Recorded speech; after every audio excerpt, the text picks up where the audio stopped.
जिन लोगों को लगता है कि एक समस्या जाती है दूसरी आ जाती है, एक जाती है दूसरी आ जाती है, एक जाती है दूसरी आ जाती है, उनको शिवरात्रि के दिन पार्थिव शिवलिंग बनाकर महादेव पर पंचामृत से अभिषेक करना चाहिए। आप पर अगर वेद मंत्र न बोले जाएं तो किसी ब्राह्मण देवता को अपने यहां बुलाकर पार्थिव शिवलिंग अपने आप बनाकर पंचामृत से अभिषेक करना चाहिए। शिवरात्रि का बहुत बड़ा महात्म है, इसलिए इस कथा का बहुत बड़ा महात्म है। जो लोग इस कथा में बैठे हैं वो अपने भाग्य की सराहना भी नहीं कर पाएंगे, इतना बड़ा भाग्य है आपका इस समय। 6 दिन हो गए, भगवान की कृपा नहीं होती तो ऐसे भी कई लोग हैं जिन्होंने 6 दिन में से 3 या 4 ही दिन कथा सुनी या 5 दिन सुनी, 1 दिन छूट गई, किसी से 2 दिन छूट गई, किसी से 3 दिन छूट गई, और कोई तो आज ही आए जो कल नहीं आएंगे। पर सच बताएं, जिन्होंने लगातार 6 दिन कथा सुनी है ऐसे बहुत लोग हैं। आप लोग अपने भाग्य की प्रशंसा नहीं कर सकते, इतना बड़ा पुण्य आप शिवरात्रि से पूर्व एकत्रित कर रहे हैं।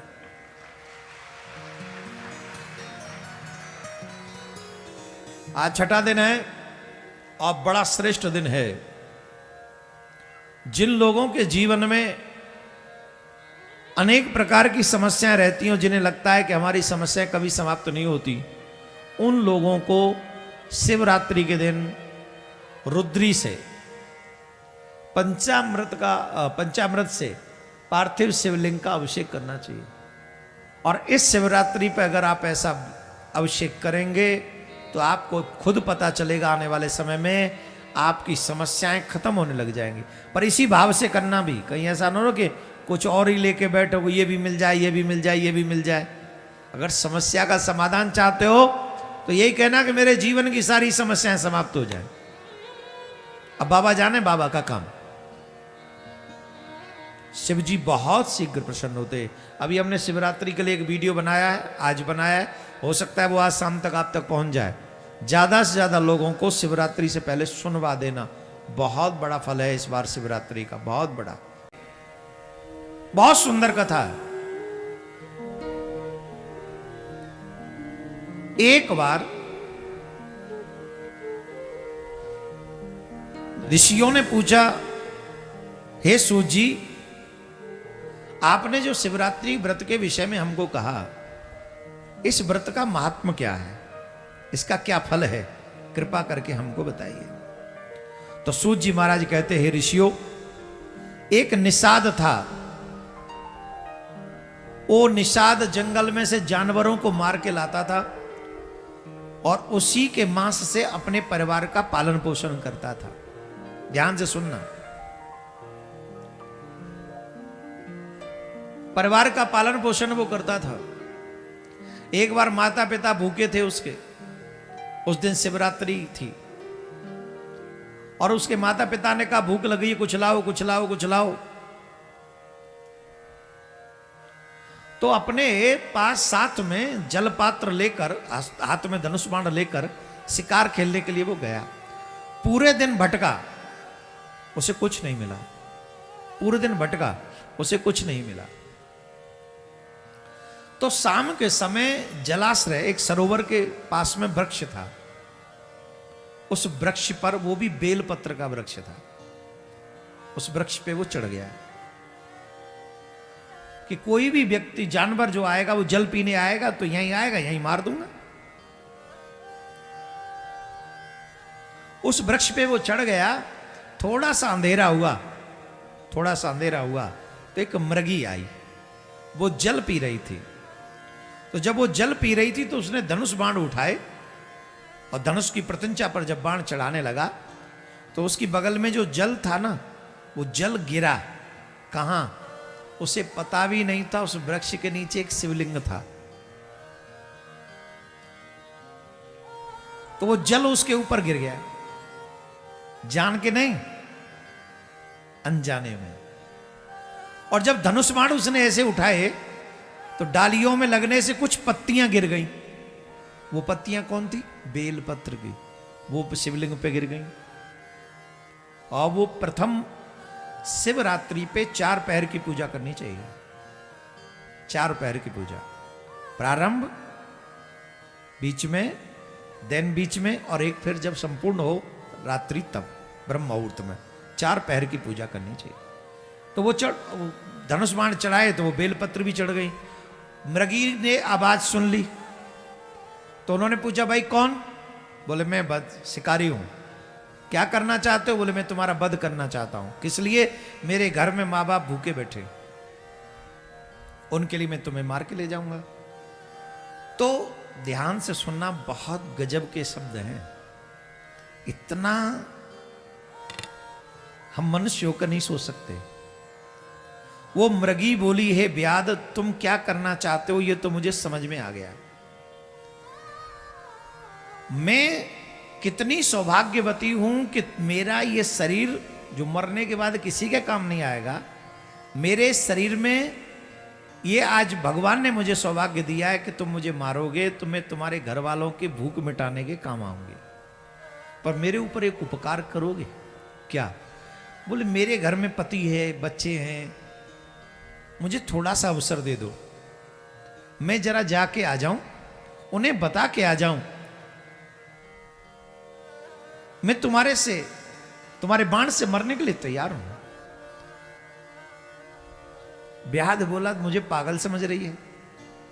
कौन ऐसा है जो मरने के लिए वापस आएगा?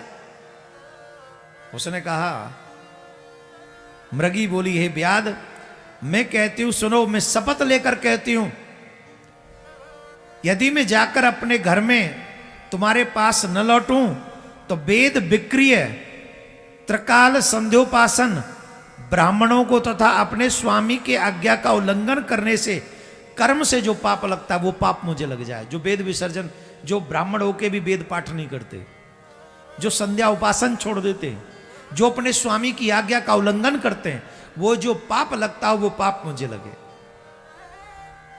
उस व्याध को थोड़ा बिलीव हुआ, कहा कि तू जा, जल्दी आ जाइए, छोड़ दिया उसे। कुछ समय बाद एक और मृगी आई, तब तक दूसरा पैर शुरू हो चुका था। वो गर्भवती थी।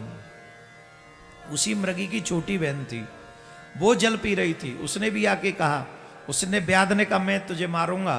तो उस मृगी ने कहा, देख तू मुझे थोड़ी देर के लिए छोड़ दे, मैं अचानक मर जाऊंगी तो मेरे घर वाले बड़े दुखी होंगे।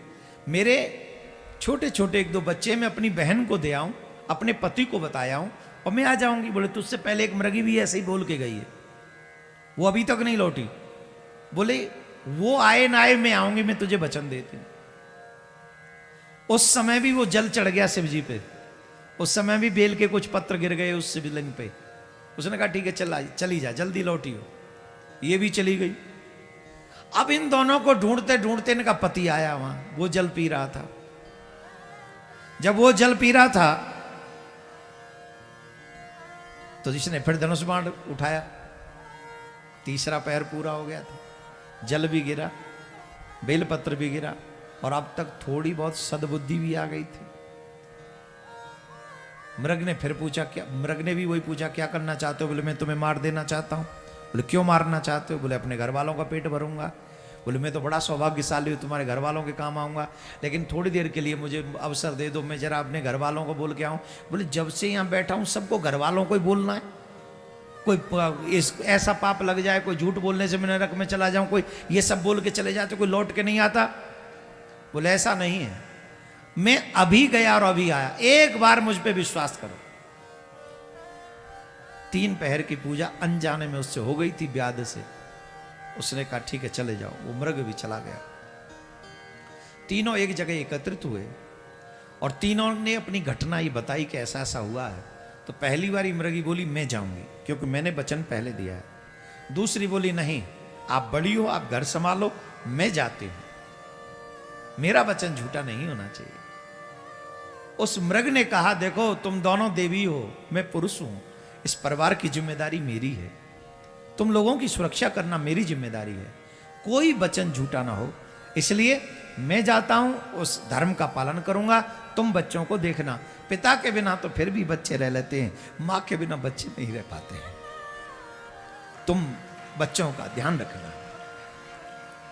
सच बताओ, किसकी जरूरत ज्यादा है, पिता की कि मां की?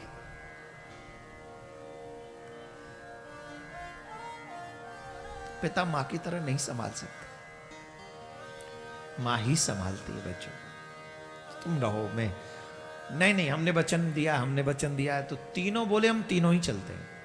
मृग जिससे बधिक जिसे मारेगा मारेगा। अपने बच्चों को पड़ोसियों को सौंप कर वो तीनों के तीनों शिकारी के पास पहुंचे, और शिकारी ने जैसे ही देखा वो धनुष बाण उठाया, फिर वही जल चढ़ गया, और तब तक ब्रह्म मुहूर्त प्रारंभ हो चुका था। बेलपत्र के गिरने से अद्भुत ज्ञान उसे हो चुका था। वो बेलपत्र के वृक्ष से नीचे उतर के आया, उसने देखा कि तीनों जने आ गए, और वो तीनों ही नहीं आए, वो बच्चे भी पीछे चले आ रहे हैं उनके। बच्चों ने कहा, जो हमारे माँ बाप की दशा होगी वही हमारी दशा भी होगी। अगर हमारे माँ बाप अपने वचन की खातिर अपने प्राणों का त्याग करेंगे तो हम भी कहेंगे भैया हमें भी ले चलो, हम भी प्राणों के त्याग देंगे। शिकारी ने कहा, बड़ी देर कर दी तुम लोगों ने आने में। बोले, हम आ गए, अब तुम हम तीनों का वध कर सकते हो। देर हुई इसके लिए हम क्षमा चाहते हैं। शिकारी की आंखों में आंसू आने लगा, वो झरझर रोने लगा बेचारा। वो कहने लगा, ये पशु होकर अपने वचन की मर्यादा कैसे निभा रहे हैं, और मैं मानव होकर इन ऐसा दुष्ट जो इनका वध कर रहा हूं, इनके बच्चों की परवाह मुझे मेरे मां बाप की पड़ी है और इनके बच्चों की नहीं पड़ी है। धिक्कार है मेरे मानव होने पर, और धन्य है इनके पशु होने पर। ये अपने वचन को कितना सार्थक कर रहे हैं। बेकार हो गया, धनुष बाण छोड़ दिया, आज के बाद वध नहीं करूंगा। अनजाने में की हुई वो शिवरात्रि का व्रत और चारों पहर की पूजा, जानते हो भगवान शंकर ने क्या कहा? वही गुहू बना जिसकी भगवान श्री राम से मित्रता हुई। क्या बना वो? भगवान श्री राम का मित्र बना। इसलिए हे मेरे प्यारे सभी श्रोतागण, आप सबसे मेरा आग्रह है, आज शिवरात्रि है, आप सभी हो सके तो व्रत के साथ चारों पहर की अगर आप लोग पूजा कर लें तो आपको इसका बहुत बड़ा फल मिलेगा। शिव जी से आप जो मांगेंगे आपको वही प्राप्त हो जाएगा। बोलो राधे राधे।